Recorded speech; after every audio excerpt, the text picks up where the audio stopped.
Баршаңызға қайырлы күн достар. Бүгін сіздермен бар болған екі ағзаттан жасалатын өте дәмді әрі өте оңай крем жасаймыз. Видеоны міндетті түрде соңына дейін көріңіздер.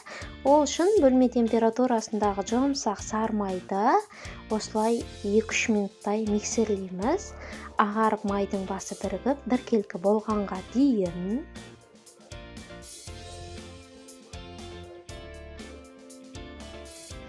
міне біздің майымыз дайын. Ал енді қоюландырылған сүтімізді, яғни сгущенканы құйып, және екеуі біркелкі массаға айналғанға дейін миксерлейміз. Май мен сгущенка толық араласуы қажет.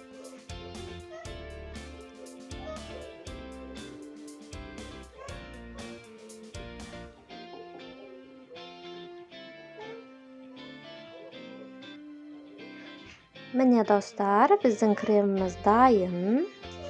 Ал енді бұл кремді қалауыңызға қарай рулетке, немесе басқа да торттарға, көптеген заттарға қолдануыңызға болады. Міндетті түрде жасап көріңіздер, өте оңай және өте дәмді. Мен бүгін рулетке қолдандым. Егер видео ұнаса, каналыма жазылып, лайк басып, пікіріңізді қалдыруды ұмытпаңыздар. Міне біздің өте дәмді әрі нәзік бисквитті рулетімізге қолданып жатырмын. Оформениесі үшін негізі мен рулеттің осындай үгінділерін қолданамын.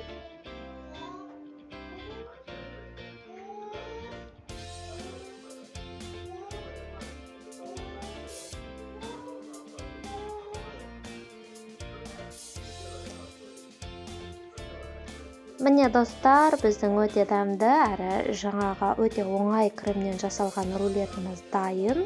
Назарларыңызға рахмет, ас болсын. Сіздермен болған Жанар. Міндетті түрде осы кремнен жасап көріңіздер, өкінбейсіздер.